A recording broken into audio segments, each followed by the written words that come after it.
Hello everybody and welcome back to Robert's Reviews. Today is finally the day. I've been waiting for this for literally 2 years. I'll get into it later. I don't even know how to start this video. I feel I'm very mixed right now. I'm very, very mixed, and I'll explain it later in the video. But first, a huge announcement. I got a job at the movie theater. I work at Southside Cinema in Oneonta. So if you see me there, feel free to say hi. Definitely stop by, check out a movie. I mean, it's so fun. I love that place so much. I'm very excited to get to work there. It's gonna be really, really crazy. Which brings me to my second announcement, which is that I will be seeing Venom next Wednesday. So the review won't come out till Thursday, but still, it'll be early. So if you're interested in seeing my thoughts on Venom, definitely consider subscribing because you'll get it super, super early. So definitely consider doing that. But without further ado, let's talk about Dear Evan Hansen.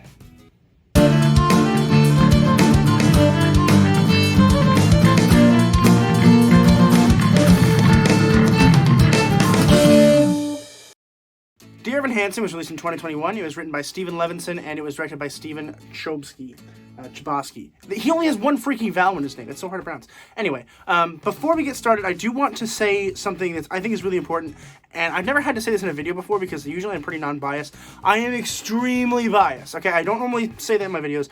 I am very biased in this regard. This is a big part of my life, really, was this show. This show really changed my life in terms of just how I thought about theater and how I thought about entertainment in general. I was a theater major for my first semester of college, and for high school, I really loved it. So, I have the screenplay, the stage play. I've read it multiple times. I absolutely fell in love with the music, and the play is just absolutely great. If you ever get a chance to check it out, definitely consider doing so. It is important to the movie. There are changes, but there are most of it is taken from this source material here. I also have a copy of the music, but I don't have it with me. I have that at my parents' house. Also important is Val Emmich, Dear Evan Hansen novel, which I feel like a lot of people tend to skip. Don't skip it. Please read it. It is absolutely phenomenal, and there are many things in this movie that are taken directly from this book that are not in the musical. So people who are like, oh, it's very dishonest to the musical. Yes, it's gonna happen. First of all, it's a musical movie, which almost never work out, unless you're in the Heights, which good for you. And hopefully West Side Story with Steve, I hope it's good. But anyway, definitely check this out. It does have some of the big changes, which I can't talk about because it is a non-spoiler review, but there are many changes, and most of them are in here. There's a couple things, particularly about Connor, that they added to the film that didn't have to happen with this. And Alana is expanded in here as well as in the movie. So definitely consider reading the book. Don't miss it. I honestly think it's just absolutely beautiful. I cry when I read this book. I've read it a few times, and I've only owned it for a year and a half, so definitely consider doing that. I should also mention that Steven Chbosky is my favorite author. This is my Bible. If you have not read The Perks of Being a Wallflower, I strongly recommend you do. It is the best book of all time. I read it literally every single year. I also have read Imaginary Friend, also by him. I have his beautiful, beautiful John Hancock right there. I'm absolutely in love with this guy. I think he writes fantastic material. And his directing's pretty good too, but we'll get to that right now. So, obviously the big first thing, does Evan look old? Yes, a little bit. Do I care? No. I feel like when I first saw him on screen, first of all, we start with a really extreme close-up of him. It's just we're in his face, right? He's writing a letter, as it always starts. And it's, it doesn't help. But, I feel like the main issue here is he too old for the part? And I would say almost. If this film were to be made, next year, I think it would be really pushing it. But they did shave him, they shaved his beard really good, which he normally has a full beard. I love Ben Platt, by the way. And, normally, he does look really old. I think that in this movie, he looks okay.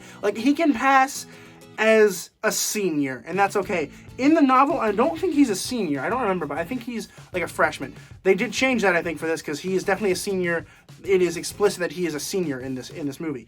And I think that he can pass for a senior.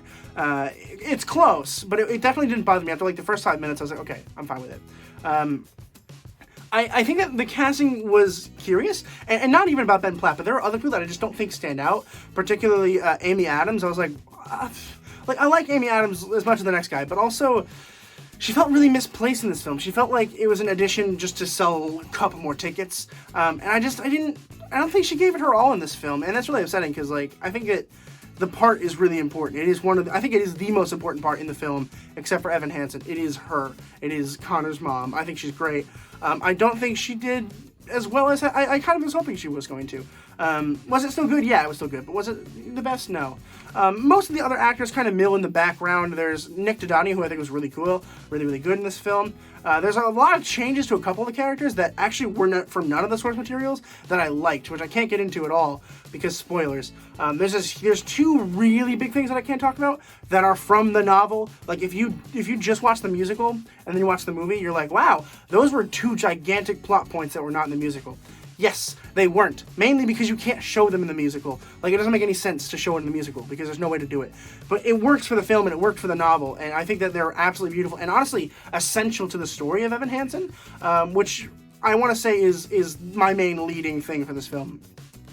If I were judging this based on the story itself alone, best thing I've ever seen. I straight up, I think that Dear Evan Hansen, has the best story I've ever, like, witnessed in any media shape.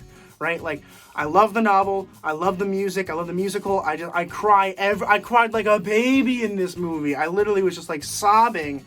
So the emotional impact is there. If you're going to see this just to, like, relax and watch a sad, freaking amazing movie, like, this is it for you. Like, this is what you're gonna feel, right? You're gonna feel the sad, you're gonna feel the pain that Evan feels.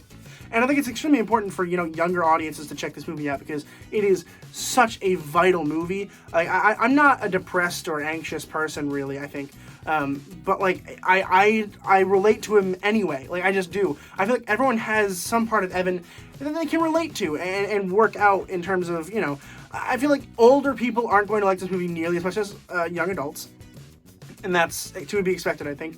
I think younger audiences are going to eat this up. I think they really, really are. I know I did. I'm 20. I still think I'm in high school. And there's so much to learn from this. And that's why I like The Perks of Being a Wallflower as well. I mean, they're both just so, I'm in love with them both. I honestly think this is the best story in the whole world. Onto the music. Was the music good? Absolutely. I think the songs were great. I think all the performances were really good in terms of vocals. Did the music need to be there? No, I don't think it did. Is it a main drawing point for most of us? Yes. Like, if the music's not there, I think a lot of us aren't going to check out this movie. But the music was there, and I honestly thought it was a little choppy.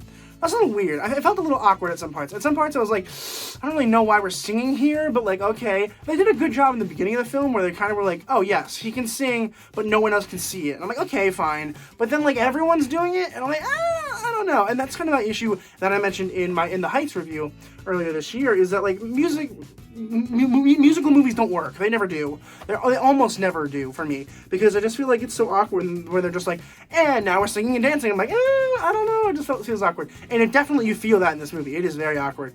I honestly kind of wish that we had just worked on making an adaptation from the book without any of the music.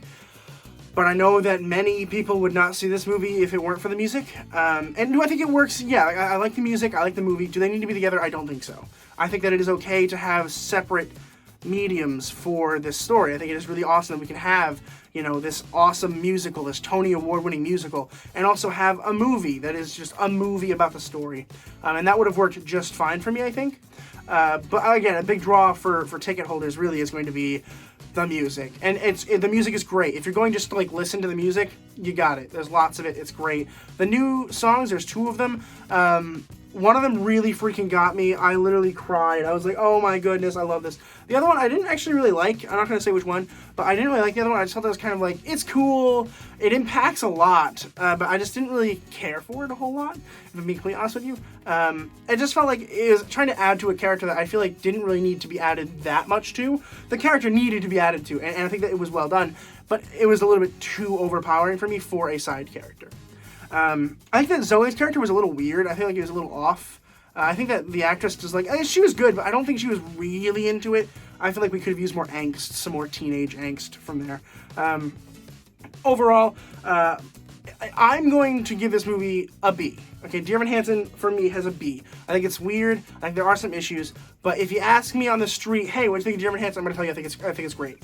I love it. I love movies that are based around character and characters that make you feel things and you learn from that. And this is really one of those. I'm a sucker for these kind of films. Again, like I said at the beginning of the video, I am biased. I really am. I normally am not, but this is the one time where I'm like, I really do think you should see this movie, and just try to watch it and try to kind of like absorb the story. Try to get the story out of it. I mean, the story is just heartbreaking and emotional and so important to us, especially now in 2021. I mean, it's incredible.